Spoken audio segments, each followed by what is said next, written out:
l'élection présidentielle au Cameroun. Ce pays qui a été dirigé par un seul président il y a déjà beaucoup d'années est encore aux élections, en pleine élection électorale. Mais le présidentiel au Cameroun, l'opposant Chiroma Bakary n'accepte aucun autre résultat. Il déclare que son résultat ou bien donc sa victoire est incontestable. Incontestable, il dit bien. Il dit, il n'y a aucun doute, absolument aucun doute. Ma victoire est incontestable, a lancé le candidat du Front pour le salut national du Cameroun, affirmant que son équipe a compilé les résultats des procès-verbaux de vote. Il a également déclaré à la BBC qu'il n'accepterait pas que le vote soit volé, alors que les résultats doivent être annoncés lundi 27 octobre par le Conseil constitutionnel Cameroun. Issa Chiroma Bakary avait précédemment déclaré avoir remporté l'élection avec environ 55% de voix sur la base des résultats représentant 80% de l'électorat. Une annonce avant la proclamation officielle. L'opposant camerounais a également appelé ses partisans à défendre leur vote. Il dit, nous n'accepterons jamais que nos votes soient volés par qui que ce soit, a-t-il proclamé. Il a affirmé ne pas craindre une arrestation ou un emprisonnement, car il est sûr du résultat. Je sais que j'ai déjà remporté l'élection présidentielle. Puis il a continué. Il n'y a absolument aucun doute. Ma victoire est incontestable. Le candidat de l'opposition a également déclaré qu'il accepterait la défaite à condition que le Conseil constitutionnel annonce les résultats ici des urnes et non des résultats falsifiés. Toutefois, les autorités ont rappelé que toute proclamation anticipée est illégale. Dans un communiqué, le ministre de l'administration territoriale avait déjà mis en garde contre les déclarations irresponsables susceptibles de troubler l'ordre public et rappelle que seule l'institution compétente peut annoncer les résultats.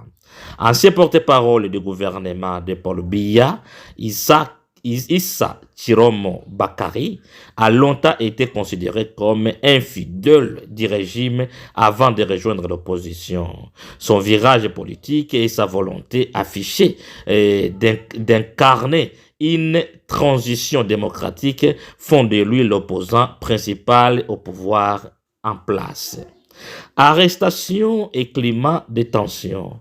Dans la journée de vendredi 24 octobre, des personnes ont été tuées et plusieurs dizaines arrêtées lors des manifestations de partisans de Issa Chiroma Bakary à Douala et à Yaoundé. Selon la Guardian, les forces de sécurité auraient dispersé les rassemblements en invoquant les risques de troubles de l'ordre public.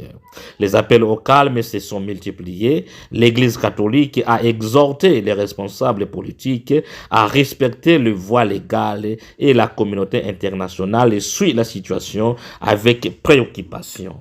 Mesdames et messieurs, bienvenue dans notre actualité de ce matin, d'aujourd'hui d'ailleurs, de la journée. Nous sommes samedi 25 octobre 2025.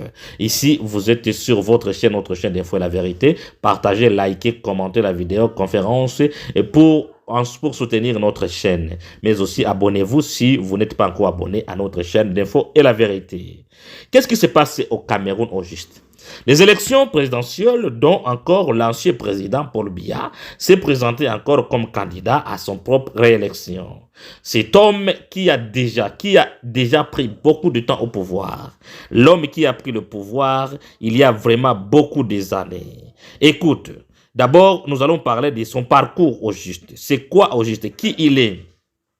Il a gravi les échelons sous la présidence de Amadou Ahidjo, exerçant les fonctions de chargé de mission à la présidence de 1962 à 1965, des directeurs de cabinet et des secrétaires généraux du ministère de l'Éducation nationale, de la jeunesse et de la culture en 1965 jusqu'à 1967, des directeurs de cabinet civil en 1967 jusqu'à 1968 et de ministre secrétaire général de la présidence en 1968 et jusqu'à 1975.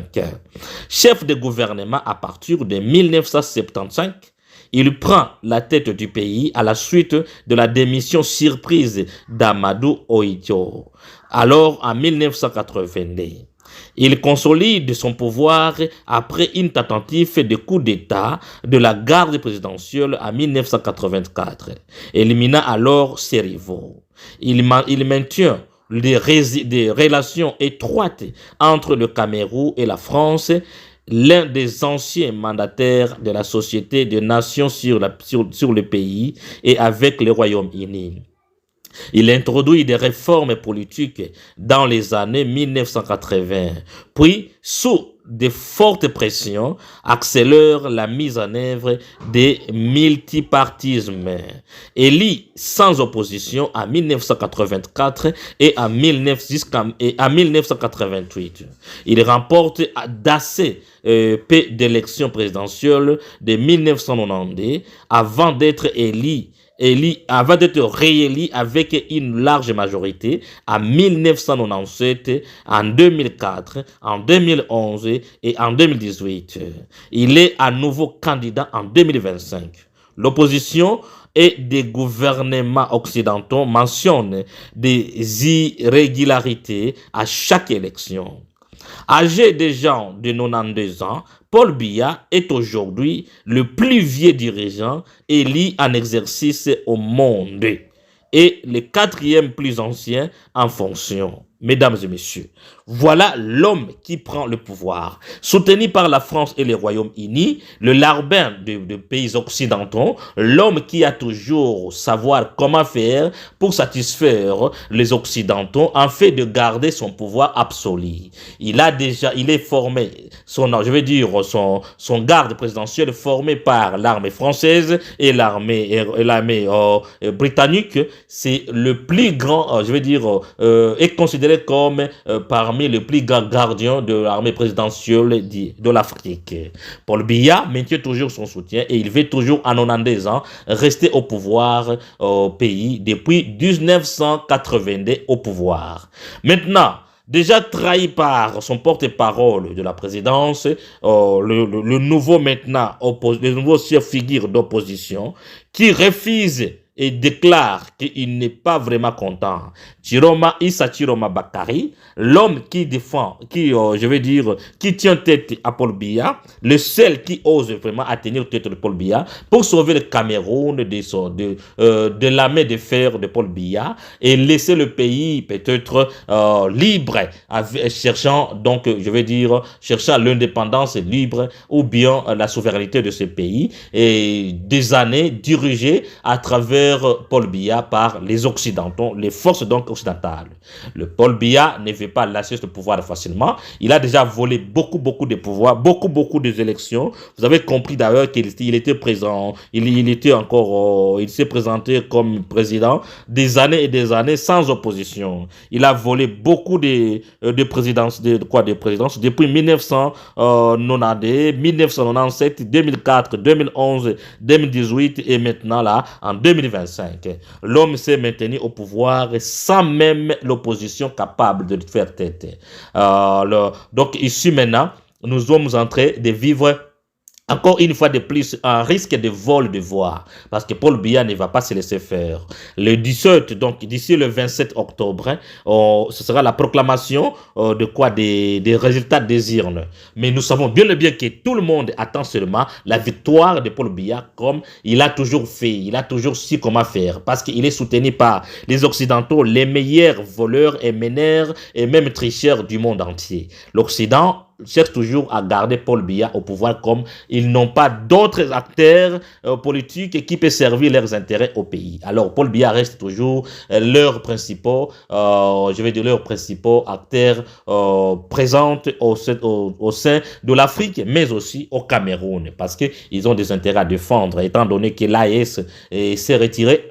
Maintenant, ils ont Paul Biya, ils ont aussi le président, certains présidents de la CEDEAO, là nous parlons d'abord d'Alassane Ouattara, qui était l'arbin, en tout cas de la France, sans doute tout le monde le sait déjà, sans compter des autres présidents de la CEDEAO. Maintenant, mesdames et messieurs, restez connectés sur notre chaîne d'Info La Vérité, l'information continue, likez, partagez la vidéoconférence, dites-nous ce que vous pensez dans les commentaires. Est-ce que vous voulez vraiment qu'un président déjà de 90 ans reste au pouvoir au Cameroun? Et qu'est-ce qu'il a déjà fait pour le Cameroun? Qu'est-ce qu'il a déjà changé dans tout ce mandat qu'il a déjà brigué au Cameroun? Est-ce que le Camerounais vit vraiment leur souveraineté ou bien ils sont toujours sous tutelle de la France et de la Grande-Bretagne, donc des forces étrangères?